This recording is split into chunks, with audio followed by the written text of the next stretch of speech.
하나님께서 은혜 주셔서 지난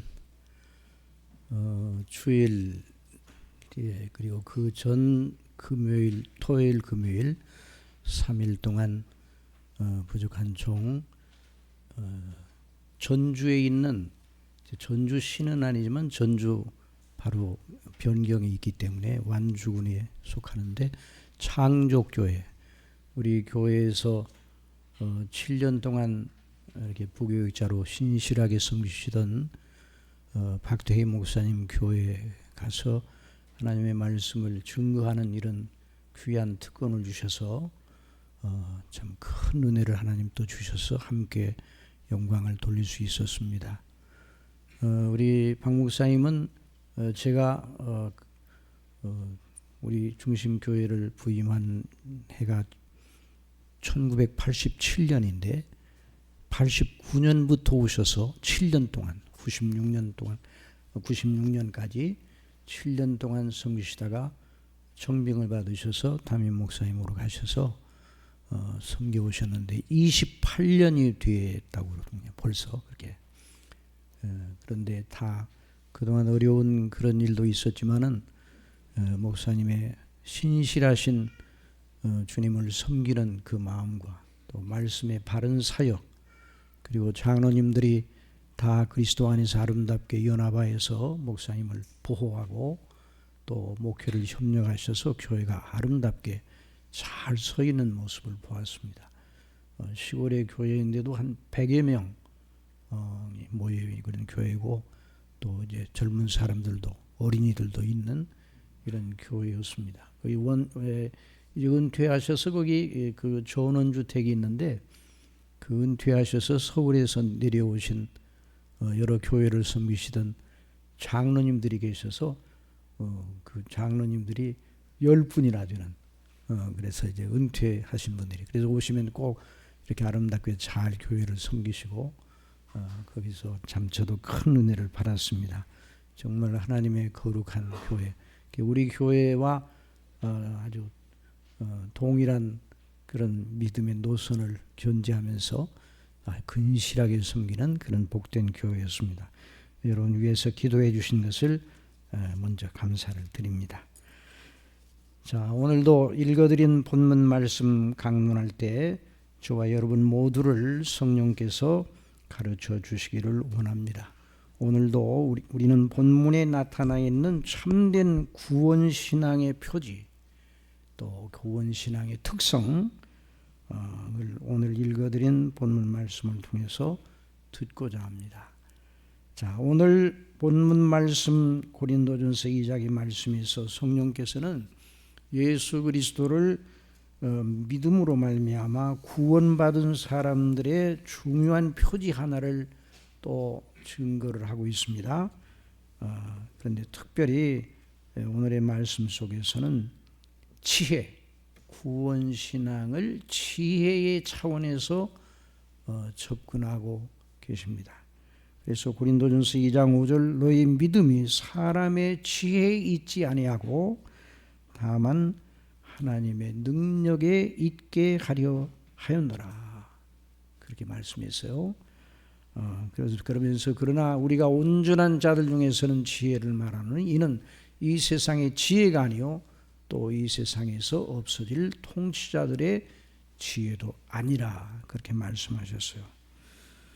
그런 다음에 사도는 이 말씀을 구체적으로 설명해 나가다가 13절에서 이렇게 결론지어 말하고 있습니다. 자, 13절 우리 다 같이 한번 읽어보십시다. 우리가 이것을 말하거니와 사람의 지혜에 가르친 말로 아니하고 오직 성령께서 가르치신 것으로 하니 영적인 일은 영적인 것으로 분별하느니라. 자, 그래서 우리는 먼저 설교의 결론부터 말씀드리겠는데, 참된 지혜 그리고 참된 구원의 그 신앙, 예수님을 구주로 믿어 영생을 얻은 사람, 그 사람은 다른 사람들이 갖지 못한 영적인 신령한 지혜를 가지고 있다. 이 지혜는 사람이 사람을 가르쳐서 생겨난 것이 아니라 성령께서 가르쳐 주신 것이에요. 성령의 가르치신 지혜가 믿음의 사람들, 구원받은 하나님의 사람들 속에 있다. 이것을 먼저 우리가 결론지어서 말씀을 드립니다. 자, 성령께서 가르쳐 주신 지혜. 그런데 그 지혜를 단순하게 지혜라고만 말하지 아니하고 능력이라고 함께 말하고 있어요. 그래서 너희 믿음이 사람의 지혜에 있지 아니하고 다만 하나님의 지혜에 있게 하려 하노라. 이렇게 말씀해도 되지만은 그 지혜라는 말이 들어갈 자리에 능력이라는 말이 써 있습니다. 그래서 너희 믿음이 사람의 지혜에 있지 아니하고 다만 하나님의 능력에 있게 하려 하였노라.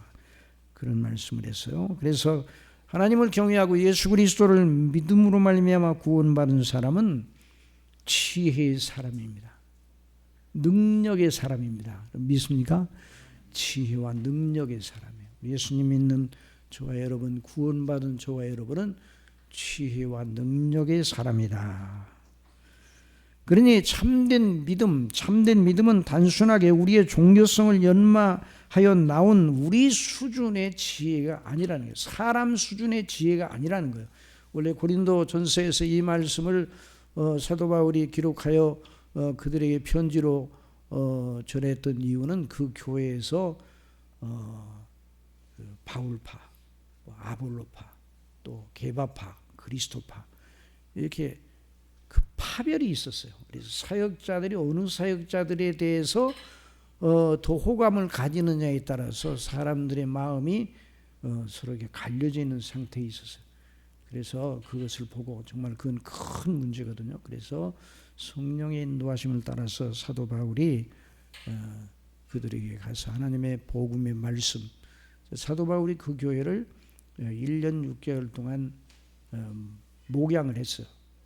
제2차 전도 여행 속에서 복음을 전하고 또 그 고린도 지역에 있는 하나님의 택한 백성들이 예수님을 믿고 그래서 그들이 교회를 이루어서 그 교회를 1년 6개월 동안 목양을 했어요. 그래서 사도 바울이 다시 그 전에 증거하고 가르쳤던 복음을 다시 그들로 하여금 생각나게 해서 그들의 참된 믿음의 본질이 어디에 있는가를 재학습하게 한 것이죠. 그래서 그리스도 안에서 믿음으로 말미암아 은혜로 구원받은 자는 사람의 지혜가 아니라 하나님께서 주신 지혜, 그리고 사람의 능력이 아니라 하나님께로부터 온 능력을 옷 입는 사람이다 하는 사실을 분명히 가르치고 있습니다. 자, 그러니까 이 능력, 지혜와 능력은 본래 우리 안에 있던 것이 아닙니다. 연마하고 개선한 것이 아니라 위로부터 주어진 것입니다. 하나님께서 부어주신 것입니다. 자, 이것을 항상 잊지 말아야 돼요. 우리 믿음의 기원과 우리 믿음의 그 능력, 우리가 주님을 믿는 믿음의 이 견지하는 능력은 사람에게서 우리가 예수님을 믿지만 우리의 믿음이 우리의 의지력과 우리의 종교성과 우리의 도덕성으로 되는 것이 아니라 하나님께서 주신 성령의 가르치신 지혜와 능력으로 된다 하는 사실을 언제나 잊지 말아야 합니다.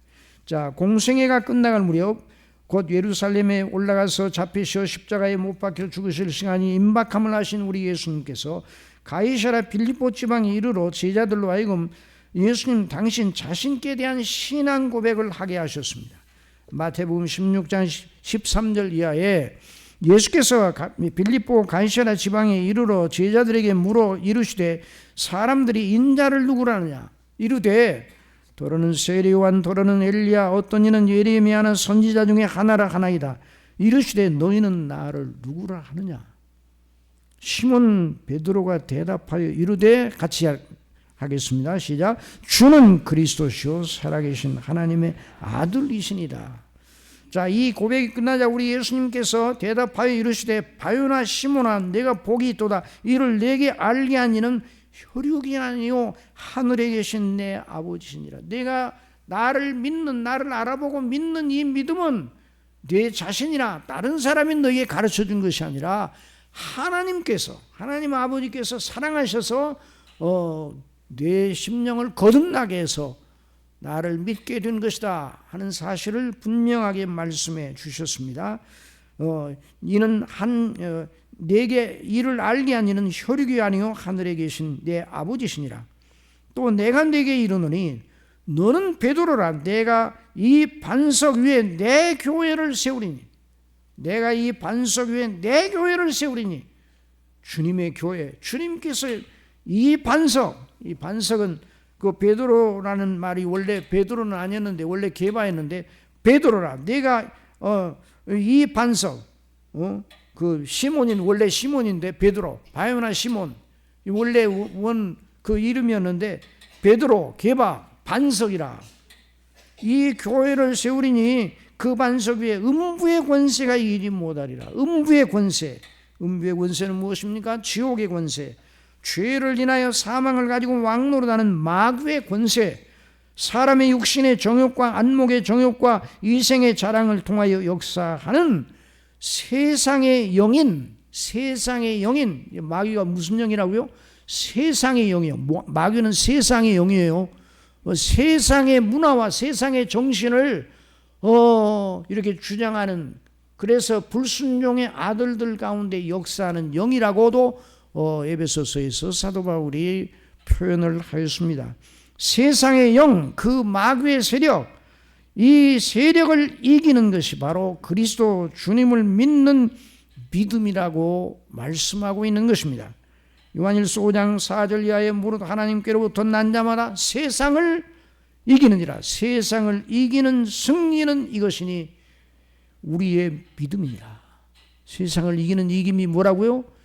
우리의 믿음이라고 했어요. 예수께서 하나님의 아들이심을 믿는 자가 아니면 세상을 이기는 자가 누구냐?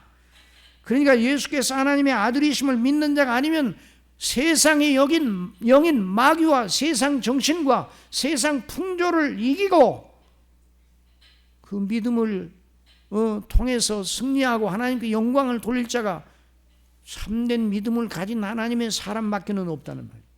다 세상에 매몰되어 음부의 권세 아래. 그래서 결국 그 줄기 속에 살다가 그 가운데서 죽음을 맞으면 반드시 하나님의 진노에 불 끓는 지옥 형벌을 받게 되어 있습니다. 여러분, 인생의 길은 아주 명료합니다. 딱 두 길밖에 없어요. 늘 강조하지만 영생을 얻느냐 멸망하느냐 두 길밖에 없습니다. 영생도 없고 멸망도 없고 중간도 이것도 아니고 저것도 아닌 그런 건 없어요. 그래서 마귀의 권세, 음부의 권세를 이겨내는 하나님께로부터 온 믿음의 능력, 그걸 여기 우리 예수님이 말씀해 주시고 계십니다. 그러면 마귀의 권세의 내용은 구체적으로 무엇입니까? 마귀의 지혜와 마귀의 능력입니다.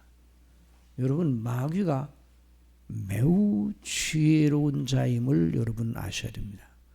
그 지혜를 악하게 사용하니까 문제가 되는 거죠. 마귀도 지혜자입니다. 마귀도 능력이 있습니다.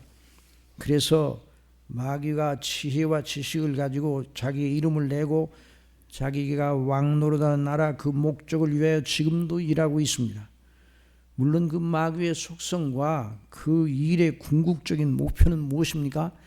하나님을 대적하고 하나님께 붙어있는 하나님의 백성들을 이간질해서 사신 하나님 그리스도를 부인하게 하려고 온갖 작동을 하는 것이 마귀의 일입니다. 그래서 마귀를 회방자 또는 시험자, 미혹자 이런 말로 성경에서는 부르고 있어요. 그래서 자기가 하나님 자리에 올라 왕노릇하려고 합니다. 마귀가 하나님 흉내를 내고 있어요. 하나님 흉내, 광명한 천사로 가장하여 계속 영적으로 하나님의 백성들을 미혹하고 또 자기에게 속한 사람들을 부리고 있습니다. 이 영적인 현실을 우리는 분명히 알아야 됩니다. 그래서 성령께서는 그리스도께서 오시기 전에 불법의 사람 마귀의 지혜와 권능을 힘입고 온 세상을 주장하며 자기를 하나님처럼 위장하며 섬기라고 박해할 환난의 때가 있을 것을 사도 바울을 통해서 말씀해 주셨어요. 그래서 데살로니가 후서 2장 1절 이하에 보면 형제들아 우리가 너에게 구하는 것은 우리 주 예수 그리스도의 강림하심과 우리가 그 앞에 모임에 관하여 영으로나 또는 말로나 또는 우리에게서 받았다 하는 편지로나 주의 날이 이르렀다고 해서 쉽게 마음이 흔들리거나 두려워하거나 하지 말아야 한다는 것이라. 누가 어떻게 하여도 너희가 미혹되지 말라. 먼저 배교하는 일이 있다. 그래서 배교하는 일. 그리스도를 사신 자기들을 사신 구주를 믿는 믿음을 버리고 나 예수 그리스도를 믿는 걸 이제 더 이상 안 하겠다. 그리고 공적으로 선언하고 세상으로 나아가는, 세상으로 다시 이전으로 돌아가는 이런 배교하는 일이 있고, 저 불법의 사람 곧 멸망의 아들이 나타나기 전에는 그날이 이르지 아니하리니. 자, 멸망의 아들 곧 불법의 사람이 나타나서 그가 대적하는 자라 신이라고 불리는 모든 것과 숭배함을 받는 것에 대항하여 그 위에 자기를 높이고 하나님의 성전에 앉아. 어디에 앉아? 이 하나님의 성전은 어디입니까? 오늘 하나님의 성전은 어디예요? 교회입니다. 교회. 그러니까 지상에 있는 가시적인 교회를 불법의 사람이 장악할 때가 온다 이 말이에요. 그리스도께서 오시기 전에 하나님의 성전에 앉아 자기를 하나님이라고 내세우니라. 내가 너희와 함께 있을 때 이 일을 너희에게 말한 것을 기억하지 못하느냐. 너희는 지금 그로 하여금 그의 때에 나타나게 하려 하여 막는 것이 있는 것을 아나니. 아직 때가 이르지 않아서 하나님께서 그걸 막으시는 거예요. 불법의 비밀이 이미 활동하였으나, 지금도 활동하고 있어요. 지금은 그것을 막는 자가 있어 그 중에서 옮겨질 때까지 하리니. 아직까지 그때가 되지 못해서 하나님께서 더 그 경계를 치시고 허용하지 않으셔서 지금 불법의 사람이 모든 세계를 장악하고 그 교회를 다 박해하고 이런 무서운 일을 자행하는 일을 마음대로 하지 못하는 때예요. 지금은 마귀의 지혜와 능력을 힘입고 불법을 행하는 사람이 그리스도께서 오시기 전에 활동할 때가 잠깐 동안 있을 것이라고 말씀을 했어요. 우리가 목사님을 통해서 강론받은 요한계시록을 통해서 그러니까 그 잠깐 천년이 참에 그 잠깐 그 무적행에서 무적행이 열리고 그 음부의 세력이 그리스도께서 오시기 직전에 이와 같은 일이 있을 것이라고 성경은 증거를 하고 있습니다. 그런데 하나님께서 그리스도 오시기 전에 일시적으로 그러한 불법의 사람이 활동하도록 허용하시는 하나님의 이유는 어떤 것인가? 그중 매우 중요한 것은 무엇인가요? 하나님께 속한 자들과 거짓된 믿음을 가진 자들, 하나님께 속한 참 믿음의 사람들과 거짓된 믿음, 구원에 속하지 않은 자들을 갈라내시는 역할을. 왜 그런 활동을 하도록 허용하시는가? 참 믿음의 사람들과 그렇지 않은 자들을 갈라내시는 그런 일을 해요. 여러분, 그런데 여러분 하나님께서 심판하실 때 어디서부터 심판을 시작하시는 줄 아십니까? 하나님의 교회로부터 시작을 하십니다. 교회로부터 시작을 하셔요. 구원받은 자들에게는 더욱 그의 믿음을 강화하시고, 환난의 때에 구원받은 자들은 더욱더 그 믿음에 강하게 하시는 은혜를 받게 됩니다. 그러나 구원받지 못한 거짓된 믿음의 사람들은 바로 그 불법의 사람의 미혹에 넘어가게 하려고 한동안 일시적으로 그런 불법의 사람의 활동을 허용하신단 말이에요, 하나님께서요. 자, 데살로니가 2장 8절 이하의 말씀을 들어보세요. 그때 불법한 자가 나타나니 주 예수께서 그 입의 기운으로 그를 죽이시고 강림하여 나타나심으로 폐하시리라. 그러나 불법의 사람이 계속 그 판도를 계속 오래도록 장악하고 있지는 못합니다. 바로 그리스도께서 강림하셔서 그 입의 기운으로 불법의 사람을 죽이신다고 그랬어요. 네? 악한 자에 나타나면 사단의 활동을 따라 모든 능력과 표적과 거짓과, 그런데 이 불법의 사람의 그 능력이 뭐예요? 거짓된 여러 표적을 나타내요. 능력을 나타내요. 거짓 기적을 나타내요. 불의의 모든 속임으로 멸망하는 자들에게 있으리니, 자, 이는 그들이 진리의 사랑을 받지 아니하여 구원함을 받지 못합니다. 그러니까 불법의 사람이 여러 능력을 행하는 것을 보고 거기에 미혹하여 넘어가는 사람들인데, 그 사람은 누구라고요? 멸망의 사람들, 하나님께 구원받지 못한 사람들이에요. 자, 그러니까 거짓된 믿음을 가진 사람들, 불의의 모든 속임으로 멸망하는 자들에게 있으리니 이는 그들이 진리의 사랑을 받지 아니하여, 무슨 사랑을 받지 않았다고요? 진리의 사랑, 곧 복음 안에, 그리스도의 복음 안에 그 놀라운 하나님의 은혜와 그 사랑을 귀하게 여기고 그것에 자기 자신을 온전히 믿음으로 드리는 이런 일을 모르는 사람들, 이런 사람들에게 이 불법의 사람의 유혹이 미쳐서 배교하는 일이 있단 말이에요. 이 사람들은 구원을 받지 못함이라. 이러므로 하나님이 미혹의 역사를 그들에게 보내사 거짓 것을 믿게 하시면, 뭘 믿게 하신다고요? 거짓 것을 믿도록 내버려 두신다는 거예요. 내버려 두시는 거짓 것을. 여러분, 저와 여러분이 진리의 영이신 성령께서 우리 심령 속에 역사하셔서 정말 거짓과 진리를 분간하게 하시는 은혜를 충만하게 주시기를 바랍니다. 여러분, 우리가 이 세상에 살아간다는 건 여러 지혜들이 많아요. 거짓과 진리가 막 뒤섞여 있어요. 뭐가 참인지 모를 정도로. 그래서 진리를 믿지 않고 불의를 좋아하는 모든 자들로 하여금 심판을 받게 하려 하심이라. 주께서 사랑하시는 형제들아, 우리가 항상 너희에 관하여 마땅히 하나님께 감사할 것은, 그러나 택한 백성들, 참 믿음을 가진 사람들은 하나님께 감사한다고 그랬어요. 이 사람들 때문에 사도 바울은 하나님이 처음부터 너희를 택하사, 처음부터 저와 여러분을 택하사, 저와 여러분을 택하신 하나님을 찬미합니다. 저와 여러분을 그리스도 안에서 구속하신 하나님, 저와 여러분을 성령으로 인치사 거듭나게 해서 믿음을 주신 우리 아버지 하나님께 영광과 찬미를 항상 올려드려야 됩니다. 자, 우리가 이런 사랑을 받았어요. 그래서 성령의 거룩하게 하심과 진리를 믿음으로 구원을 받게 하십니다. 이 사람들은, 불법의 사람이 활동할 때 이깁니까? 집니까? 이긴다 이 말이에요. 이겨요. 음부의 권세가 이기지 못하는 사람, 이 사람들은 음부의 권세를 이겨내는 사람들이에요. 이를 위하여 우리의 복음으로 너희를 부르사 우리 주 예수 그리스도의 영광을 얻게 하려 하심이니라. 사랑하시는 여러분, 우리가 하나님의 택하심을 받고 믿음을 가지고 구원받아 영생을 얻은 사람이라면 하나님의 자녀로 하나님의 기업을 물려받은 상속자들이라는 말입니다. 그리고 하나님 아버지의 자녀로서 아버지의 목적에 함께 싸잡힌 사람들이에요. 어디에 싸잡혔다고요?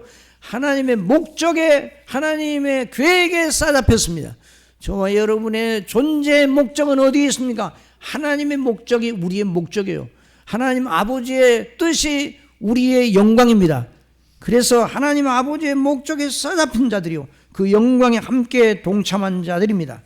그래서 참된 구원신앙을 가졌다는 것은 하나님의 거룩한 자녀로 하나님의 이름과 나라를 위한 하나님의 목적과 그 성취를 위하여 영적 군사로 부르심을 받았다는 것을 의미합니다. 저와 여러분은 누구라고요? 그리스도의 군사. 한번 따라해. 그리스도의 군사. 영적인 군사, 영적인 하나님의 군대, 우리가. 그래서 빌립보서 1장 29절에 사도 바울은 그리스도를 위하여 너희에게 은혜를 주신 것은 다만 그를 믿을 뿐 아니라 또한 그를 위하여 고난도 받게 하려 하십니다. 너희에게도 그와 같은 싸움이 있으니 너희가 내 안에서 본 바요 이제도 내 안에서 듣는 바니라. 그러니까 이 고난과 싸움은 그냥 고난과 싸움을 아무런 의미도 없이 그렇게 그걸 겪어내는 것이 아니라 하나님의 거룩하신 영적인 그 뜻을 이루시는 하나님의 일에 동참하는데, 그 하나님의 일에 동참한 사람들이 이 땅에 있는 동안에는 영적인 싸움의 무장을 결코 풀어서는 안 됩니다. 그래서 하나님의 뭘 입으라고 그랬어요? 전신갑주를 입으라고 그랬어요. 전신갑주. 전장에서 전투에 임하는 적군과 늘 대치하고 있는 사람은 항상 무장을 하고 있어요. 항상 잘 때도 항상 그냥 모든 걸 다 해제시키고 그렇게 하지 않고 어떤 때라도 즉각적으로 비상 사태가 벌어지면 바로 무기를 휴대하고 대항할 수 있는 이런 태세를 가지고 있는데, 우리가 믿음으로 사는 우리도 항상 이런 자세여야 돼요. 그래서 오늘 본문에서 말하는 사도 바울을 통해서 주시는 성령님의 교훈은 신령한 지혜와 능력을 갖추라는 거예요. 뭘 갖춰요? 신령한 지혜를 가져, 신령한 능력을 가져야 된다. 그러니까 구원받은 사람은 신령한 지혜, 신령한 능력을 가지고 거룩한 싸움에 임하고 있는 사람들입니다. 이를 진지하게 복되게 영광스럽게 받아들이는 사람이 참으로 구원받은 자들이요, 이 사람들은 신령한 지혜와 하나님의 능력을 늘 의존하여 이기는 체험을 한 사람들이에요. 물론 넘어질 때도 있어요. 연약하고 넘어질 때도 있어요. 어떤 애 마귀의 유혹에 넘어질 수도 있어요. 그러나 원리적으로, 자, 제가 말씀드리는 원리적으로라는 말 매우 중요합니다. 원리적으로, 근본적으로 넘어지고 연약해질 수도 있어요. 어떤 데는 하나님 앞에 부끄러운 죄를 질 수도 있어요. 그러나 그 심령 속에 그것을 아파하고 근심하고, 그래서 그 죄악의 즐거움을 아주 동참해 가지고 찬미하고 그러진 않는단 말이에요. 믿는 사람들은 다시 그래서 그 하나님의 성령의 인도하심을 따라서 회개하고도 새롭게 하시는 은혜를 받는 거예요. 그러니까 우리가 구원받은 우리가 믿음과 지혜와 능력이 얼마나 크고 깊고 넓은 것인지 알아요. 우리에게 주어진 능력. 자, 우리에게 주어진 능력이 커요, 작아요? 큽니다. 이 능력이 누구의 능력이에요? 하나님의 능력이에요. 에베소서 1장에서는 그리스도 예수님을 죽은 자 가운데서 살리신 능력이 바로 우리에게 주어진 능력이라고 말하고 있어요.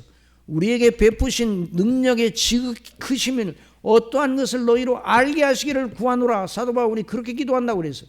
그러니까 하나님이 어떤 능력을 주셨는가? 우리에게 능력을 주셔서 구원하시고 우리 믿음을 견지하도록 능력을 주시되, 그 능력이 예수님을 죽은 자 가운데서 다시 살리신 바로 그 능력이에요. 여러분, 이렇게 믿으셔야 바랍니다. 이건 우리 자신의 우리 자신의 체험의 분량이나 우리 자신의 느낌의 분량이나 이런 걸 따라서 그렇게 생각하지 말고 그걸 믿음으로 받으시기 바랍니다. 그리고 그 믿음으로 받으시고 그 믿음을 의존하시고 죄와 그 사단과 이 세상의 유혹을 이겨나가야 됩니다.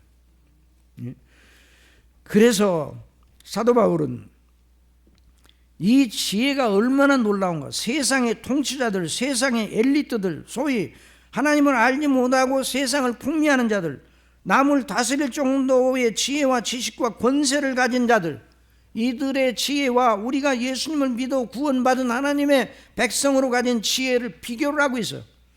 자, 고린도전서 2장 5절에 너희 믿음이 사람의 지혜에 있지 아니하고 다만 하나님의 능력에 있게 하려 하였노라. 그러나 우리가 온전한 자들 중에서는 지혜를 말하는 이는 이 세상의 지혜가 아니요. 무슨 지혜가 아니라고요? 세상의 지혜가 아니요. 우리가 예수 그리스도를 믿는 우리가 받은 이 지혜는 세상의 지혜가 아니요, 또 이 세상에서 없어질 통치자의 지혜도 아니다. 자, 지혜가 여러 지혜가 있는데 그 지혜들도 다 한도가 있어요. 어디서 언제까지는 그 지혜가 매우 아름다워 보이지만 어느 그 경계를 넘어가면 의미가 없어서 쓸모가 없는 거예요. 자, 그래서 오직 은밀한 가운데 있는 하나님의 지혜를 말하는 것으로서 곧 감추어졌던 것인데, 하나님이 우리의 영광을 위하여 만세전에 미리 정하신 것이라. 그러니까 우리를 구원하시고 우리에게 주시려고 하는 지혜는 언제 마련하신 것인가? 창세전에 마련한 것이에요. 그러니까 이 지혜의 영광이 너무 놀라운 거예요. 이 지혜는 이 세대의 통치자들이 한 사람도 알지 못하였나니 만일 알았다면 영광의 주를 십자가에 못 박지 아니하였으리라. 여러분, 예수 그리스도가 누구신지 아는 지혜, 최상의 지혜입니다. 지혜의 지존입니다. 지혜의 지존. 누구를 아는 지혜가요? 예수님 아는 지혜. 지난번에 창조교회 가서 그 권사님, 대답을 잘하시는 권사님이 계셔요. 앞에 연세가 높으셔요. 아마 제가 볼 때 한 80 가까이 되시는 거예요. 얼마나 대답을 잘하시는지.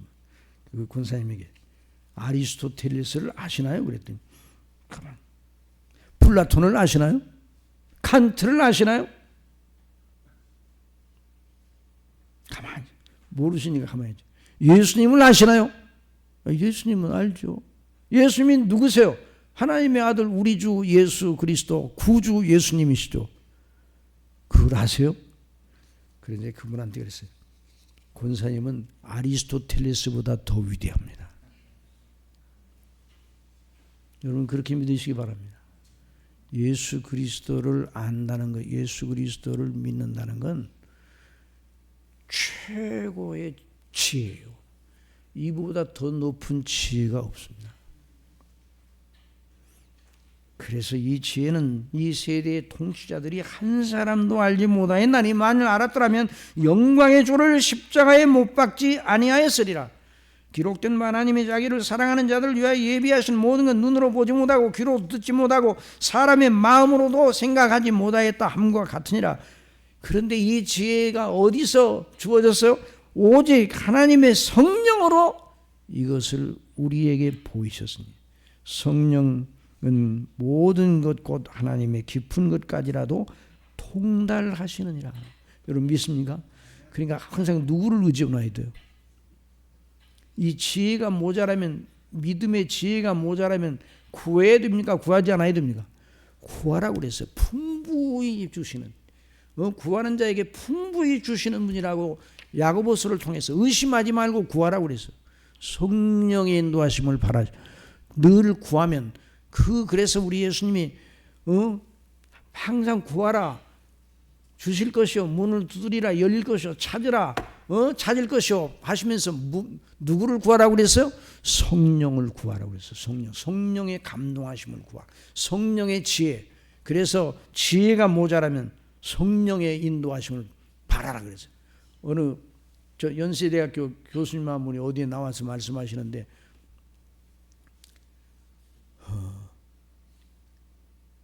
물리학자하고 수학자인가 봐요.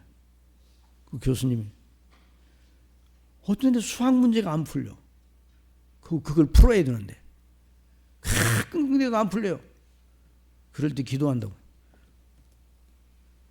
누구한테 기도? 성령님이시여 저로 하여금 지혜를 주셔서 지각을 열어주세요. 그런 기도를 하면 됩니까? 안 됩니까? 됩니까? 안 됩니까? 물론 공부하는 문제가 나왔는데 성령님의 답을 좀 알려주세요. 이런 기도를 하면 안 되지만, 그런데 그분이 그래요. 참 너무나 놀랍게 그렇게 기도를 드리면 하나님께서 지각을 주셔서 그 문제를 풀어내게 하시는 지혜를 주신다는 거예요.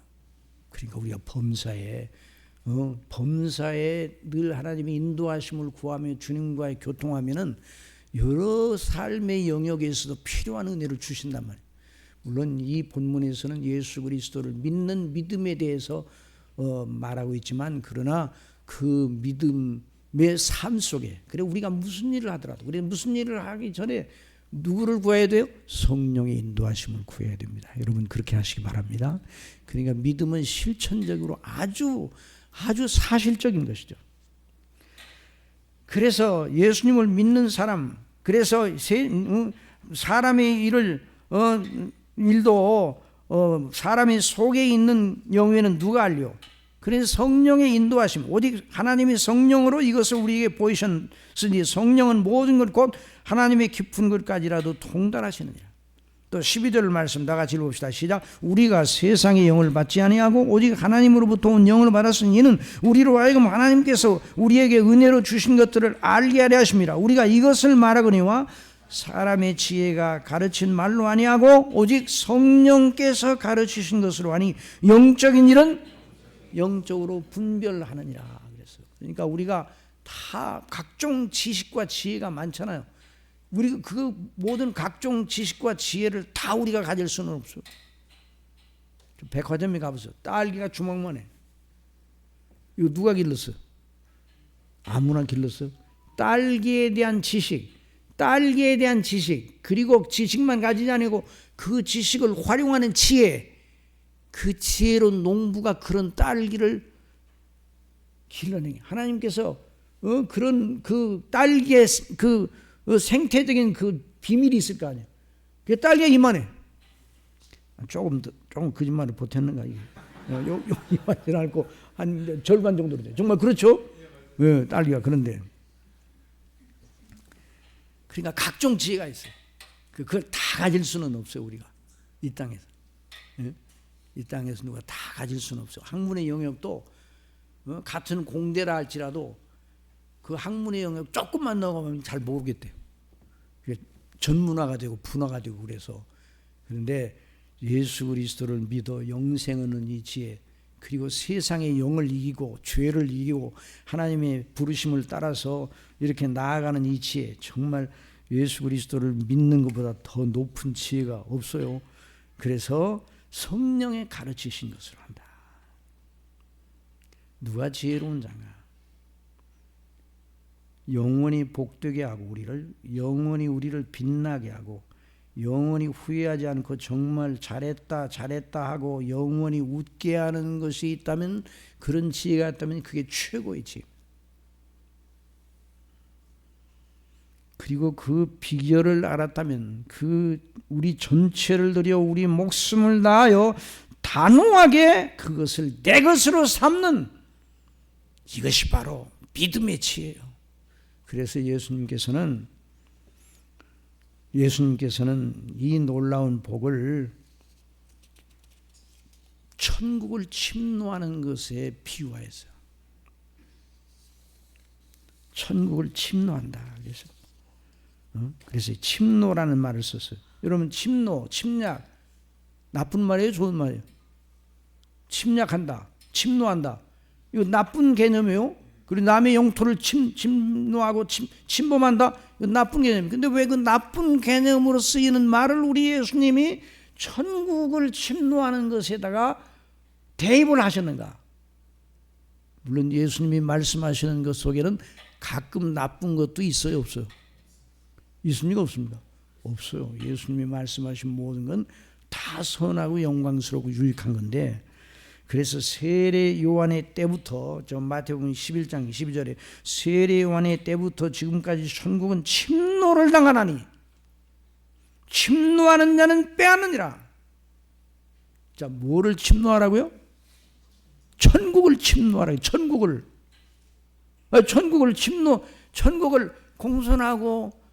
공손하게 이렇게 들어가면 안 되나? 어떻게 들어가라고요? 여러분, 침노하는 자는 어떻게 들어갑니까? 자기 전체를 들여 목숨을 걸고 침노하는 거예요.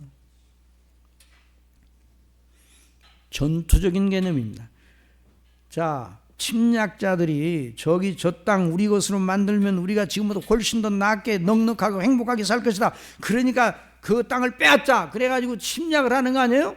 그건 나쁜 거예요. 그런데 우리 예수님께서는 그 침략의 개념을 천국에 들어가는 것에 빗대어 말씀하고 계십니다. 여기서는 악한 침노가 아니라 하나님 나라를 하나님께서 누구에게 허락하시는가? 침노하는 자에게 문을 열어주겠다. 침노하는 자에게 문을 열어주겠다. 침노하는 자를 무례한 사람으로 보지 아니하고 천국을 침노하는 자는 무례한 자로 보시지 않고 영광스러운 자로 영접하겠다는 그 말이에요. 그러니까 하나님의 나라를 알고 그 지식과 그 지혜를 알고 가지고, 그래서 하나님 나라를 사모하고 하나님의 나라에 들어가지 않으면 내 인생 다 아무것도 아니다. 그러니까 하나님 나라에 들어가는 것이 나의 이 세상의 삶과 영원한 내세가 보장되어 하나님 나라에 들어가야 되겠다 하는 이런 그 각오로 목숨을 걸고, 여러분, 우리 믿음을 목숨을 걸고 믿어야 돼요? 목숨의 일부만 걸어야 돼요? 여러분, 목숨의 일부만 걸어야 돼요? 목숨을 다 걸어야 돼요? 하나님을 사랑하는데 어느 정도 사랑하라고 하셨습니까? 내 마음의 절반만 나한테 달라 그랬습니까? 내 목숨과 내 마음과 정성과 내 뜻을 다하여 주 너의 하나님을 사랑하라. 그러니까 그런 믿음, 그런 침노하는 자의 믿음, 단호한 믿음, 그러니까 이 믿음이라는 건, 여러분, 믿음이라는 건 수줍은 것이 아니에요. 수줍은 믿음은 믿음이 아니에요. 다 놓아야 돼요. 다 놓아야 돼요. 천국은 정말 이상한 나라입니다. 침노하는 자에게 빼앗김을 당하려고 준비된 나라입니다. 그리스도 예수님을 믿는 것이 이와 같은 것입니다. 천국은 침노를 당하느니 침노하는 자는 빼앗느니라. 믿음, 지혜와 능력, 그 믿음을 위해 절대적이고 단호한 자세를 가져야 돼요. 여러분 한번 따라해 봅시다. 믿음은 상대적이 아니라 절대적이다. 여러분 상대적인 믿음, 예수 그리스도를 믿는 믿음보다 더한 원리가 그 사람 속에 있어. 예수 그리스도를 믿는 것보다, 하나님을 경외하는 것보다 그 사람에게 더 큰 영향을 미친 다른 원리가 그 사람 속에 있어요. 그러면 그 사람의 믿음은 헛것입니다. 그 사람의 믿음은 헛것이에요. 절대적이지 못하고 상대적이면 그 사람의 믿음은 헛것이에요. 그런 상태로 믿다가 하나님께 부르심을 받아 세상을 떠나면 그 사람은 천국 갈 수가 없어요. 성경은 처음부터 끝까지 하나님과 예수님을 믿는 걸 절대적인 것으로 늘 강조합니다. 그래서 요한계시록 1장 8절 다 같이 읽읍시다. 시작. 주 하나님이 이르시되 나는 알파와 오메가라. 이제도 있고 전에도 있었고 장차 올 자의 전능한 자라 하시더라. 또 내게 말씀하시되 이루었도다. 나는 알파와 오메가요. 아버지께서도 그렇게 말씀하시고 우리 주 예수 그리스도께서도 그렇게 말씀하시고 나는 알파와 오메가요. 처음과 마지막이라. 내가 생명수 샘물로 목마른 자에게 값없이 주리니 이기는 자는 이것들을 상속으로 받으리라. 나는 그의 하나님이 되고 그는 내 아들이 되리라. 하나님과 예수님은 우리의 존재의 근원입니다. 우리의 존재의 시작이요, 우리의 존재의 끝이요, 우리의 존재의 전부입니다. 그렇게 믿습니까? 이것이 바로 믿음의 지혜예요. 그래서 우리 전부를 영원히 소유하고 싶으셔서, 우리 전부를 당신의 품 안에 안고 싶으셔서, 우리 전부를 기뻐하신 가운데 영원히 당신 품에 안으시고 교제하고 싶으셔서 그래서 우리를 구원하신 거예요. 그래서 우리를 지으시고 조성하시고 택하시고 속량하시고 우리를 구원하시어 하나님 자녀로 삼으신 거예요. 그래서 모세는 하나님을 영원한 우리의 거처로 고백을 하였습니다. 자, 시편 90편 1절에 있는 말씀 보십시오. 자, 한번 다 같이 읽읍시다. 하나님의 사람 모세의 기도. 주여 주는 대대에 우리의 거처가 되셨나이다. 산이 생기기 전 땅과 세계도 주께서 조성하시기 전 곧 영원부터 영원까지 주는 하나님이시니다. 죄로 인하여 하나님의 영원한 진노의 대상인 우리를 영원한 사랑의 대상으로 만드시려고 하나님께서 당신의 아들 우리 주 예수 그리스도를 보내시되 사람으로 보내셨어요. 여전히 하나님이시면서 사람 인성을 취하셨어요. 그리고 그 몸으로 우리 죄를 대속하시는 제물이 되셨어요. 그리고 다시 사셨어요. 그리고 우리의 영원한 영광의 보증이 되셨어요. 그래서 그 예수님을 믿는 사람은 절대로 멸망받을 수가 없습니다. 그 예수님을 믿어 일단 구원받은 사람은 절대로 다시 패도할 수가 없습니다. 그래서 존 노예는 성도의 견인이라는 큰 책을 내서 성도의 믿음을 끝까지 붙잡아 주시는 은혜를 주신다는, 그 당시 존 구딘이라는 그 목사가 책 한 권을 냈는데 성도의 배도의 가능성 교리를 설파하는 책을 내 수많은 사람들에게 읽혀지고 많은 사람들이 성도도 타락할 수 있다, 배도할 수 있다 이렇게 넘어가서, 그래서 존 오웬이 1960년대 존 오웬 그 성도의 견인이라는 책을 써서 그것이 얼마나 잘못되고 성경이 말하는 성도를 향하신 하나님의 구원의 불변적인 사랑과 은혜가 어떠한 것인가를 알게 하셨어요. 그 책이 이제 내년에는 나올 거예요. 이제 부족한 종에게 하나님께서 은혜 주셔서 번역이 끝났습니다. 그래서 큰 책으로 꼭 그 책이 나오면 읽으시기 바랍니다. 예. 그래서 하나님께서 우리를 영원한 목적에 참여케 하시려고 우리에게 믿음을 주셨어요. 견지하게 하시 영원한 아버지의 집을 물려받게 하신 것입니다. 그래서 요한복음 14장 1절에서 우리 예수님, 너희는 마음에 근심하지 말라. 하나님을 믿으니 또 나를 믿으라. 아버지 집에 거할 곳이 많도다. 그렇지 않으면 너에게 일렀으리라. 내가 너희를 위하여 거처를 예비하러 가노니 13절 14장 3절 다 같이 가서 너희를 위하여 거처를 예비하면 내가 너희 다시 와서 너희를 내게로 영접하니 나 있는 곳은 너희도 있게 하리라. 여러분, 이런 것을 아는 사람이, 이런 것에 대한 눈이 떠 있는 사람이 어떻게 예수님을 안 믿어요? 아니, 예수님 믿는 것보다 더 높은 것이 없다 이 말이에요. 여러분, 그래서 예수님 믿는 것은 최고의 지혜예요. 원래 지혜가 일반 범사에도 이 지혜가 있어야 됩니다. 하나님의 지혜로 세상을 만드셨고 우리 모든 그 피조물들에게도 그 생명 있는 동물들에게도 자기의 생명을 보존하는 지혜를 주셨어요. 여러분, 새가 자기 집을 짓는 걸 봐요. 건축학과 나왔는가?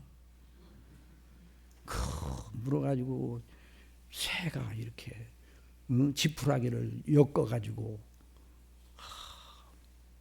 그래서 거기다 알을 낳고, 그 지혜 아니에요, 지혜? 지혜가 무엇입니까? 사물의 도리나 이치를 잘 분별하는 정신, 능력, 슬기라고 국어사전에 나와 있어요.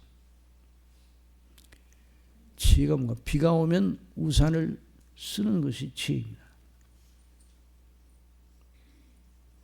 비가 오려고 잔뜩 흐린 하늘을 보면서도 우산을 안 가지고 나가는 사람은 매우 용감한 사람입니다. 그러나 미련한 사람, 물론 빛 사이로 갈 수 있는 기술이 있다면 그렇게 해도 됩니다. 지혜는 우리 삶의 모든 부면에서 필요한 것이에요. 그래서 필로소피, 철학이라는 말이 사랑한다는 필레오와 소피아라는 지혜, 지식이라는 말이 합성돼서 필로소피예요. 그래서 철학, 애지사상. 그래서 참으로 인생에게 진정한 행복을 인생에 가져다 주는 비결과 진리가 무엇인가, 이거 탐구하는 것이 철학이에요. 그래서 모든 학문의 박사학위는 전부 다 철학 박사예요. 철학 박사라는 철학 박사 어느 분야, 이공계 엔지니어력, 이공계 어떤 공학 계통에서 박사학위를 받았다 그래도, 물론 공학 박사라고도 하긴 하지만 그 영어로는 다 철학 박사, 철학 박사인 공학 이렇게 돼 있어, 영어로. 그러니까 모든 이치, 모든 매사의 모든 그 사물에 대한 그 이치를 연구하는 게 철학인데요.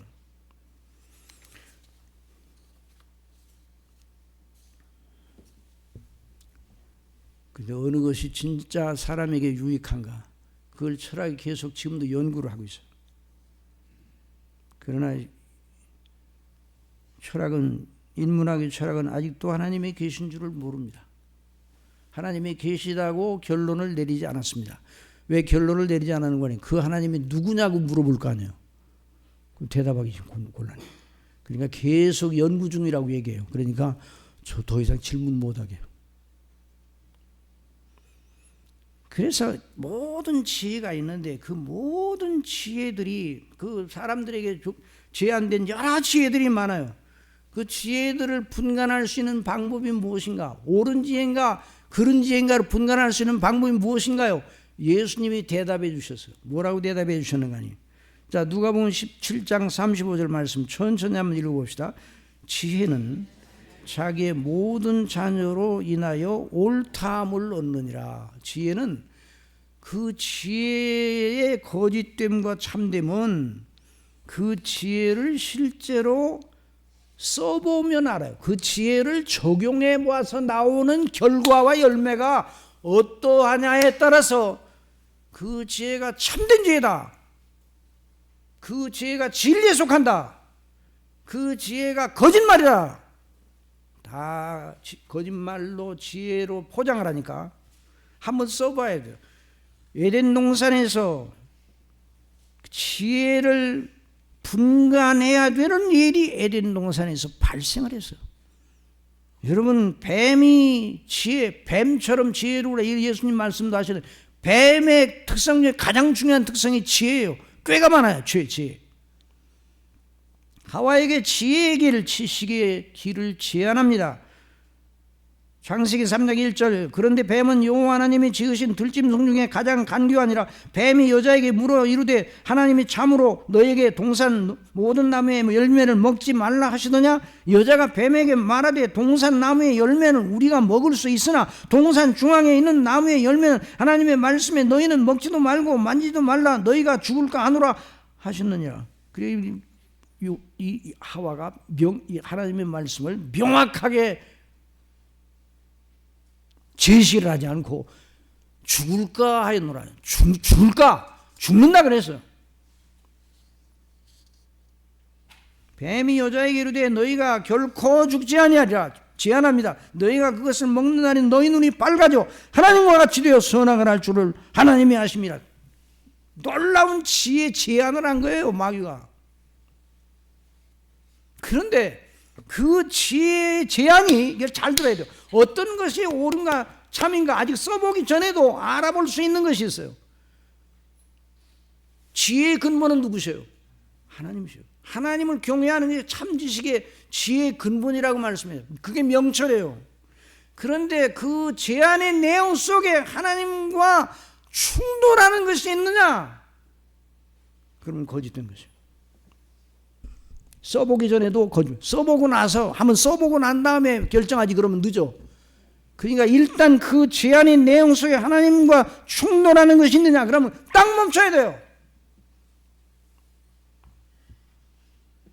하나님께서 아담과 하와에게 아담에게 말씀하시면 하나님이 이 그 사람에게 명하여 이르시되 동산 각종 나무의 열매는 내가 임으로 먹되 선악을 알리하는 나무의 열매는 먹지 말라. 내가 먹는 날에는 반드시 죽으리라. 누가 말씀하셨어요? 창조주께서 말씀하셨어요. 지혜의 근본 되시는 하나님 말씀하셨어요. 그런데 그 말씀을 알고 들었던 그 아담을 통해서 들었죠.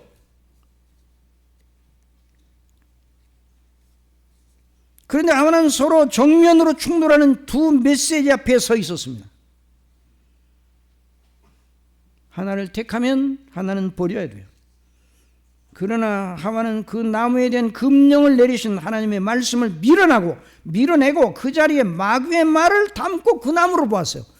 야, 이게 무서운, 여러분, 우리가 세상을 살아갈 때 이 지혜를 분간하는 법을 잘 활용을 해야 돼요. 하나님의 말씀을 밀어내고 다른 걸 거기다 놓고 그걸 지혜인 양 따라가면 대번에 넘어집니다. 여기에 대한 증인이 누구라고요? 저나 여러분 아니에요? 얼마나 많이 우리가 지혜롭지 못해서 실패했습니까? 그런데 마귀의 말을 마음에 담고 그 하와가 그 나무를 보니까 어떻게 보였어요? 그 나무가 한번 다 같이 읽어보세요. 시작. 여자가 그 나무를 본 적 먹음직도 하고 보암직도 하고 지혜롭게 할 만큼 탐스럽기도 한 나무인지라. 여자가 그 열매를 따먹고 자기와 함께 있는 남편에게도 주며 그도 먹은지라. 비극이에요. 비극이 시작해요. 지혜롭게 할 만큼 탐스럽기도 한 나무로 보인, 벌써 비극의 그 구름이 그 속에. 마귀의 죄는 매우 탁월한 지혜로 보였지만 거짓이며 그 안에 사람을 죽이는 독이 들어있었어요. 마귀의 지혜를 쓴 아담과 하와 함께 그날 영혼들이 죽었고 그들의 몸도 죽을 몸이 아니었는데 결국 죽을 몸이 되었어요. 낮은 몸이 되었어요. 그래서 우리 예수님께서 마귀를 가리켜 말씀하셨습니다. 요한복음 8장 44절 너희는 너희 아비 마귀에게서 났으니 너희 아비의 욕심대로 너희도 행하고자 하느니라. 그는 처음부터 살인한 자요 진리가 그 속에 없으므로 진리에 서지 못하고 거짓을 말할 때마다 누구 것으로 말해요? 제 것으로 말하고 하나님의 것으로 말하지 않고 제 것으로 말하는 이는 그가 거짓말장이요 거짓의 아비가 되었습니다. 그러니까 모든 지혜로 제한되는 것 속에 하나님과 충돌하는 것이 있으면 그걸 당장에 버려야 돼요. 여러분 믿습니까? 이게 구원받은 사람의 영적 간별법이에요.